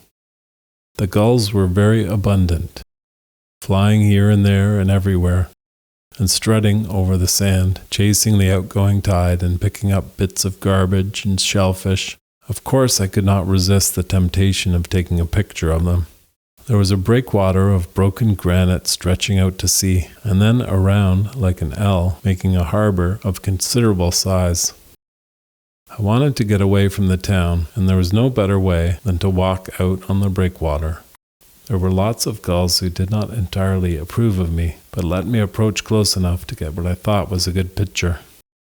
I found a nook in the rock and sat looking out to sea and dreaming. On my way back to shore, I got another gull picture. These birds seemed to be very enticing to my camera. By the time I got back to Los Angeles and had a meal for 10 cents and bought a dozen donuts, I had 3 cents to my name. I decided that there must have been some misunderstanding in regards to funds. The fault was certainly mine, because I can be most incoherent in my letters if I'm not careful. Thursday the 4th. Today I waited to see if the money would come. I had enough donuts and oranges to keep me comfortable. The public library kept me amused. It is only a couple of blocks from the Y. It is a very modern building and quite well stocked. The photography section was particularly good. Food for thought helps a little if one is hungry.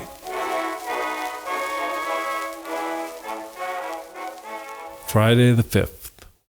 I have 3 cents and 6 oranges left. I bought 3 donuts and had some sort of breakfast. In the afternoon, I tried to get hold of the general secretary of the Y to ask for a loan or for credit, but he was out for the day. About 6 o'clock, I went over to the hotel where Dan was staying and said goodbye to him.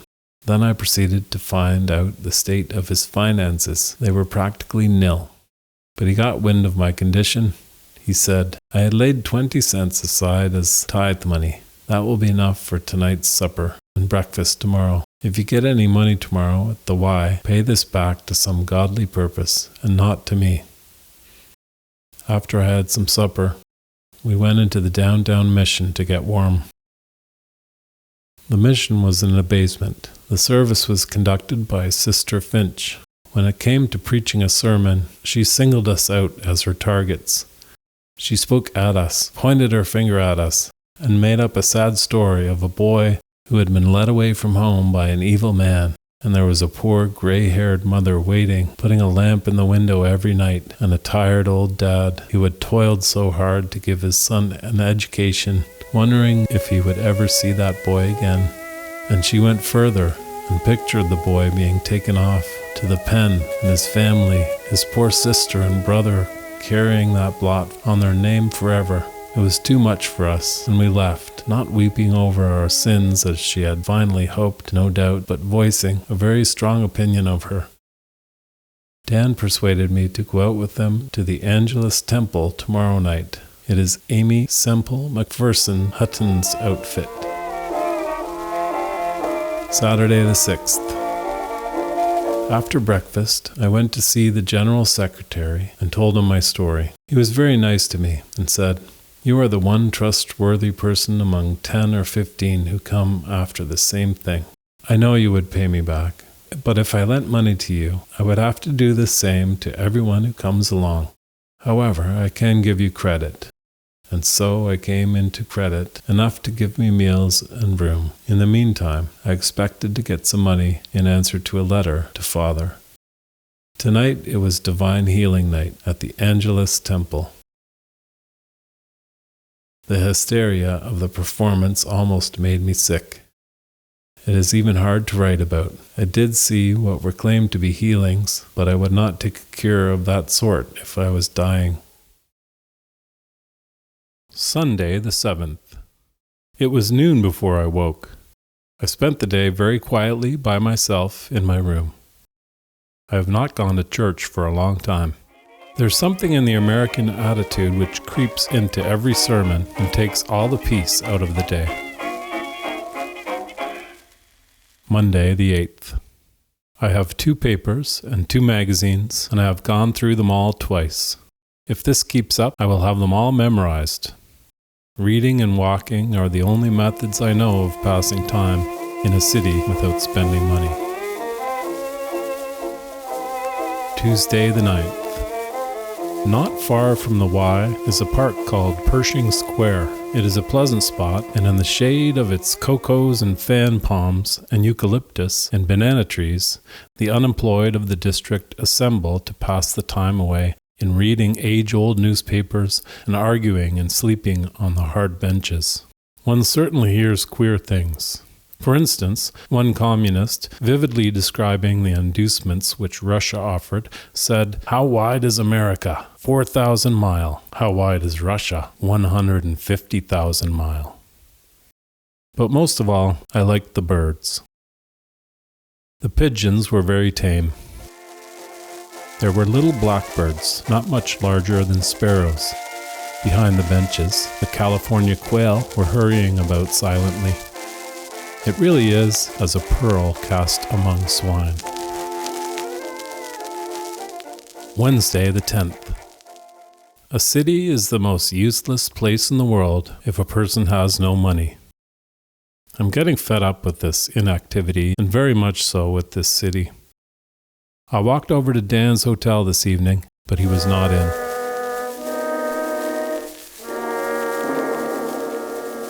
Thursday the 11th. This morning I went to Pershing Square again. Above a very loud-mouthed Russian and a very hard-mouthed Italian, there was the nest of a pair of white doves. The hen was sitting on her eggs, quite fearless, not minding the din all around her. After dinner, I went out to Echo Park. It is a very beautiful place. There were fewer people and more birds, which suited me. There is a large lake taking up most of the park area, with just enough space around it for a path and trees and benches. To my surprise, a man picked up a conversation with me. Los Angeles people, as a rule, are very unfriendly, but this particular instance of friendliness was easily explained. The man turned out to be a French-Canadian from Ottawa. He knew both Toronto and Hamilton well. Dan found me in his room this evening. We had a long talk together, and I said goodbye. I was determined to leave Los Angeles, money or no money, before my days slipped by. Friday the 12th. I was determined, as I mentioned yesterday, to rid Los Angeles of my presence. When noon arrived and no mail, I gave up hope of remuneration from that course, so I sent a telegram for funds. It came in the evening, and I gleefully paid all my bills and got my laundry. They would not give me credit for that. And I went to a travel agency to arrange for transportation to Colorado Springs as soon as it could be procured. Saturday, the 13th. I got the assurance of a ride into Colorado Springs if I could be ready by 4 o'clock. I told them that I could be ready in half an hour. I was really anxious to get away from Los Angeles. My ride turned up at 4:30. The car was an old Lincoln 7-passenger sedan. The company was as follows. There were 2 drivers, a middle-aged lady bound for Santa Fe, a young woman and her 9-year-old daughter bound for Indianapolis, a girl of about 25 bound for Oklahoma City, a one-legged man of 35 bound for Tucson on his way to Russia, and me. It was 6 o'clock before we got out of Los Angeles, and about 9 before we got through San Bernardino. From there, we got out 40 miles, and then, on a hill, we stalled. About 3 miles away, there was a garage where they did not know anything and got fixed up, so we thought. Away we sped, the little girl asleep on my lap, and everyone more or less silent. The spasm took us about 10 miles further, and then the car stopped dead. We shoved the car around so it was headed the right way, and a Jew came along in a little coupe and shoved us into San Bernardino. It took an hour to get the bus in running order again.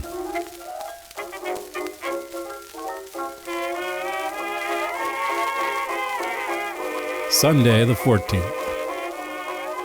The sun rose this morning over the most desolate country I have ever seen. It goes by the name of the Mojave Desert. There are no cactuses to lend variety to the view, but only the hills, mountains, and buttes in the distance, and the plains covered sparsely with dry weeds.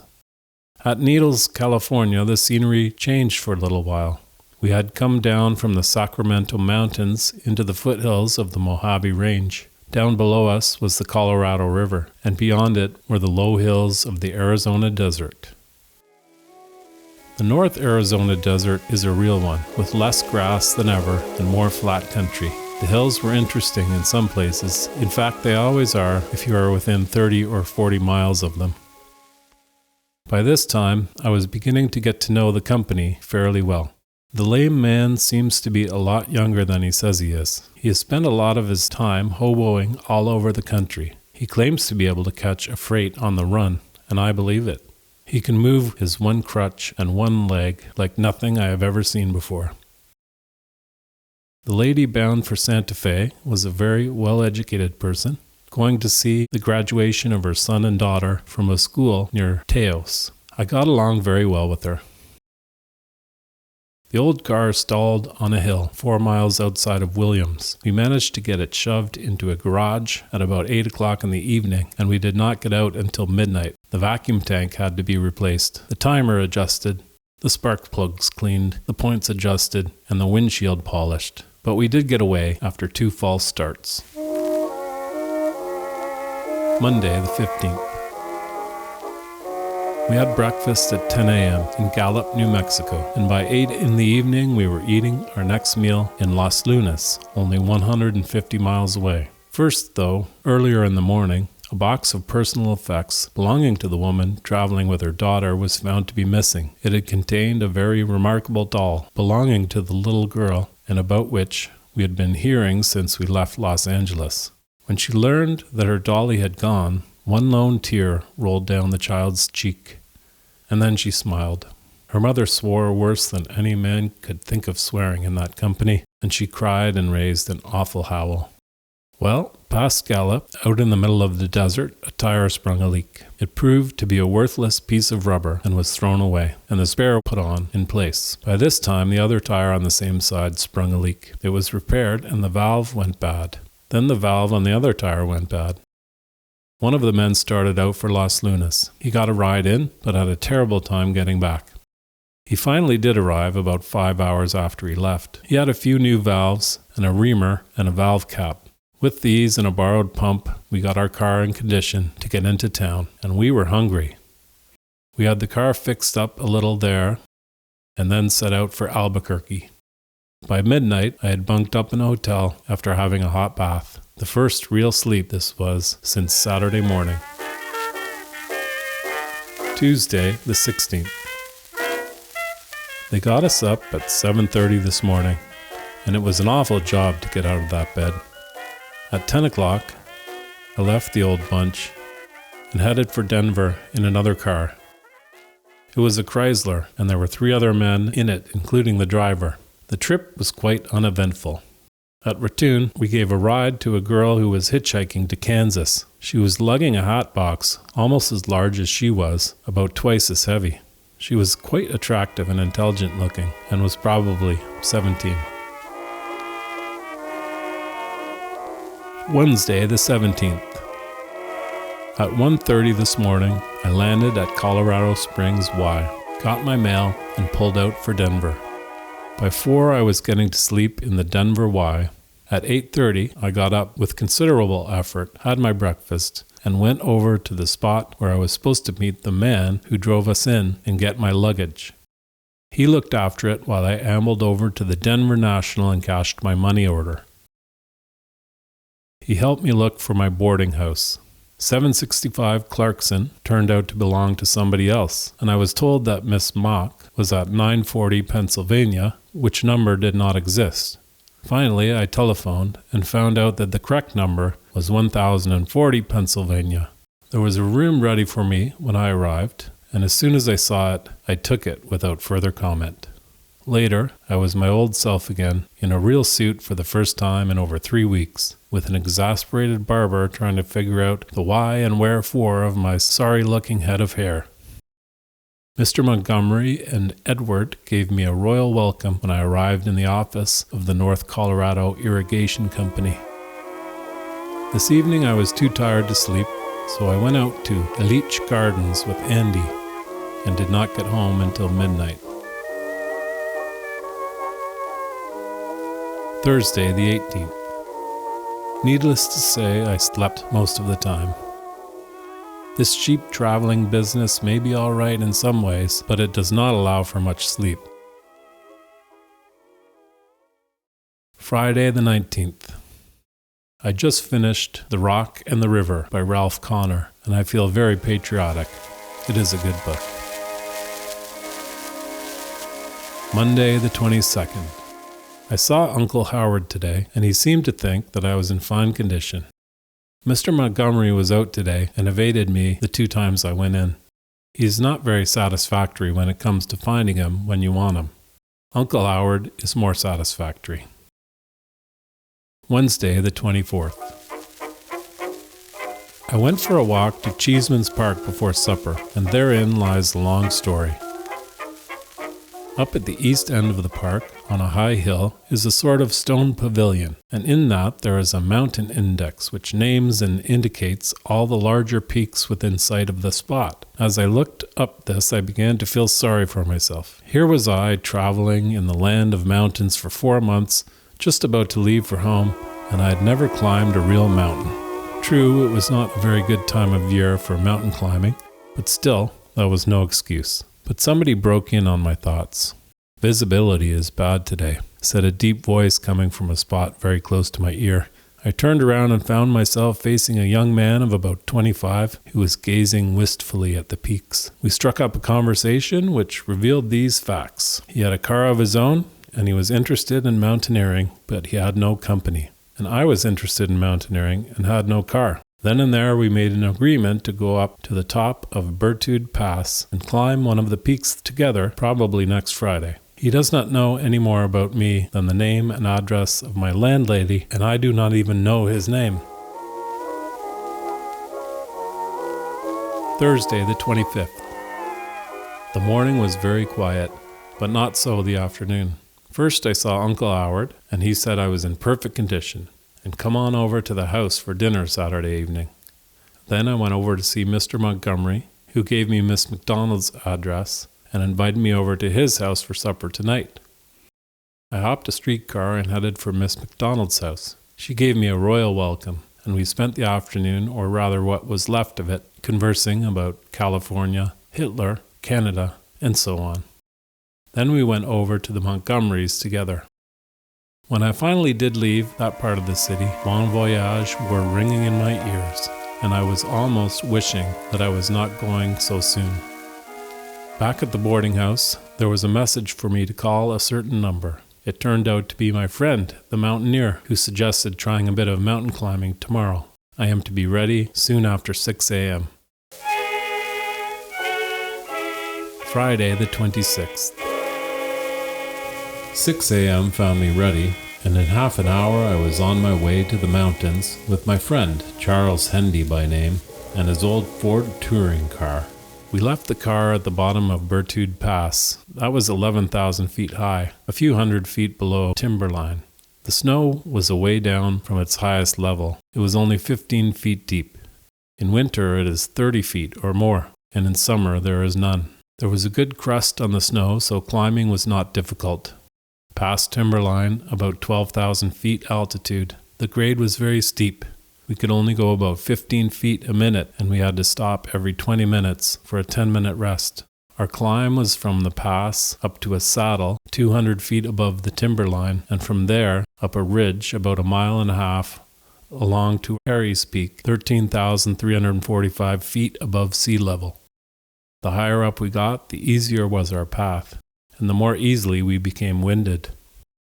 There were snow cornices all along the side of the ridge away from the pass, which was on the west side.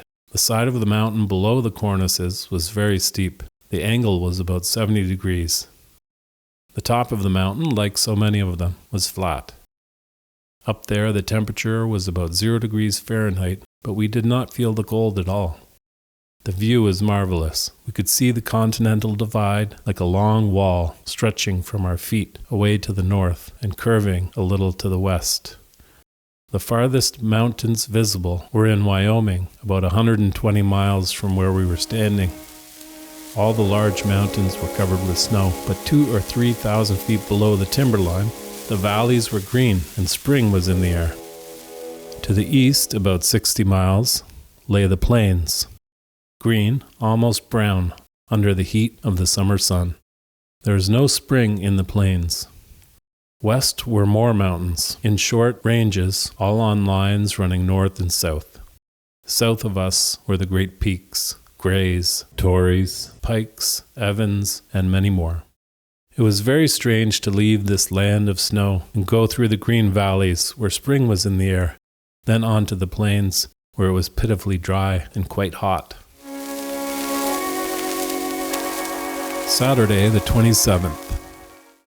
This morning when I woke up, I was quite aware that my face was flaming. It was agony to touch it. The mirror revealed a complexion about the color of a cooked beet. I could not wash it. I put a kind of cold cream on it, and it felt uncomfortable. This was snowburn. Miss MacDonald called for me at about 9 in her car and took me away to Boulder. The country we passed through was almost like Ontario. Boulder is an attractive university town with little else to recommend it. After lunch, a certain Jim Montgomery drove us up Boulder Canyon and through the surrounding country. The mountain roads are certainly beautiful. We passed through all sorts of climate, from late spring down near Boulder to very early spring, pussy willows and snow up the higher valleys. I saw the Barker Dam, from which Boulder draws its water supply and gets its power. Then all through the country, there are mines where tungsten is taken out. I got back to Denver just in time to get over to Uncle Howard's apartment for supper. I had a fine meal and a lot of good wishes for a happy homecoming. Sunday, the 28th. I rested as much as I could. Tomorrow and the ensuing days will be hard. Charles Hendy came over in the evening with his fiancée to look at my negatives and to show me his. We spent a very pleasant evening. The young lady, Miss St. Clair by name, is quite interesting. Monday the 29th. I spent the morning packing and talking to Charles Hendy. At 2 p.m, I was called for and taken to the bus station. The bus was not very uncomfortable, but quite crowded. I managed to get a fairly comfortable seat in the corner and got quite well settled before the bus pulled out. As long as the light lasted, I could see only flat, bare country, unbroken by trees, hills, or valleys. How glad I am that I don't have to live here. Yet this evening I met a man, well into middle age, who had never seen anything else.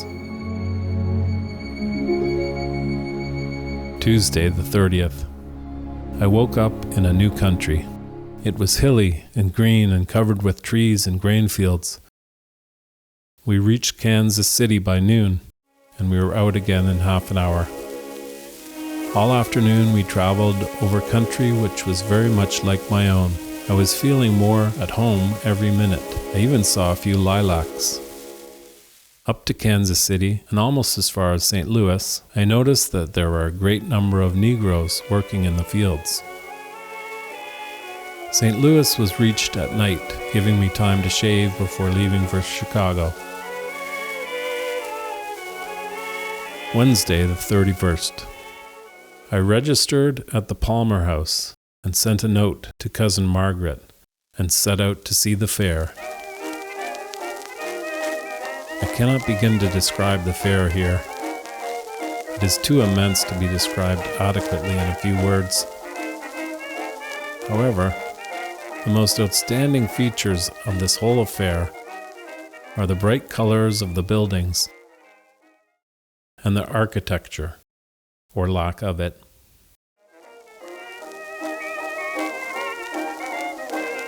I got my time mixed up and was later than I said I would be getting back to my room, so Charles and Margaret had to wait a long time. However, we did make connections, and I passed a very pleasant evening with them. Thursday, the 1st of June. Charles and I spent the day at the fair. We saw a very great deal.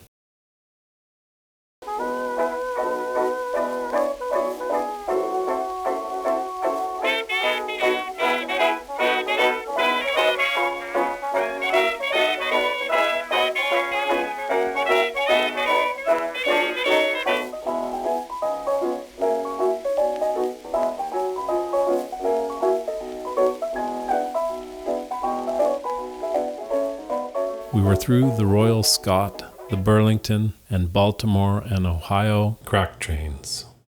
We saw much and missed much.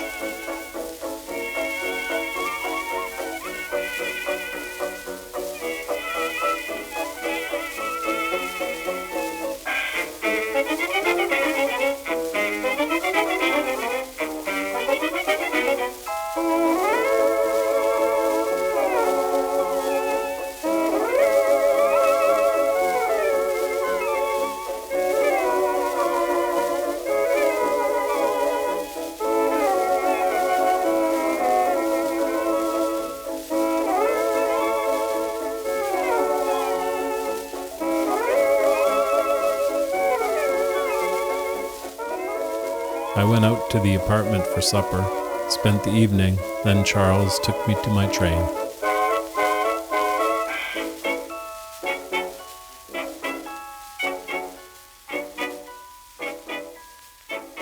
Friday the 2nd. There is little to be said, except that I became homesick as soon as I saw Hamilton.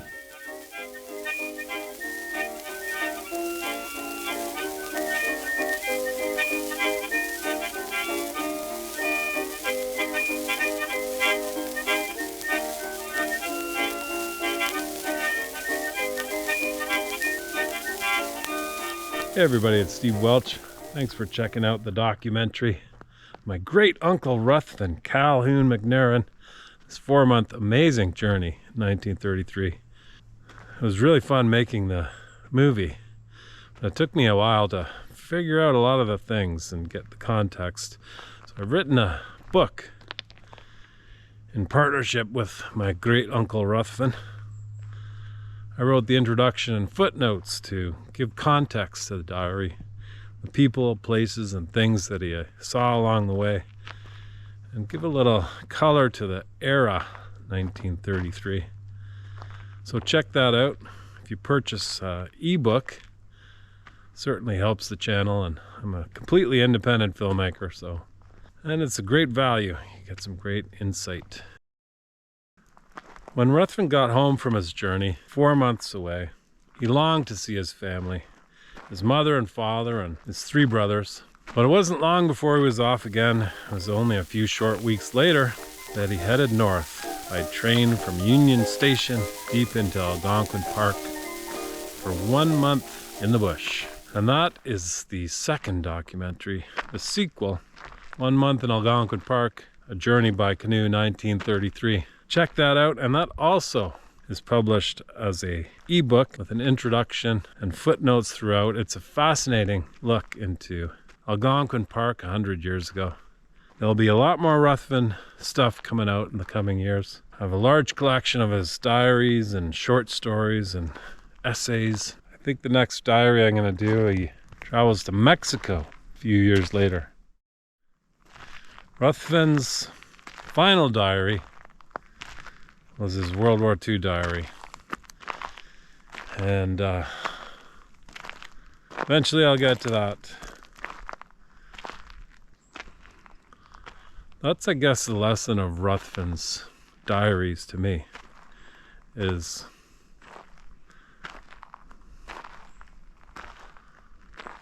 a lot of things haven't changed.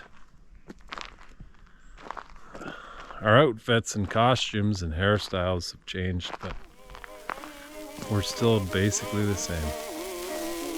Same people. Cause the clouds wanna roll away. So yeah, check out the website stevewelchontario.com. Links to all my films and music. If you sign up for my newsletter, you get a free download of my latest album, Songs to Save Your Life. So check it out.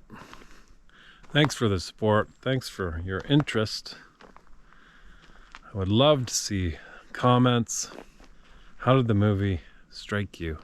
What resonated with you? Do you agree with me that not a lot has changed?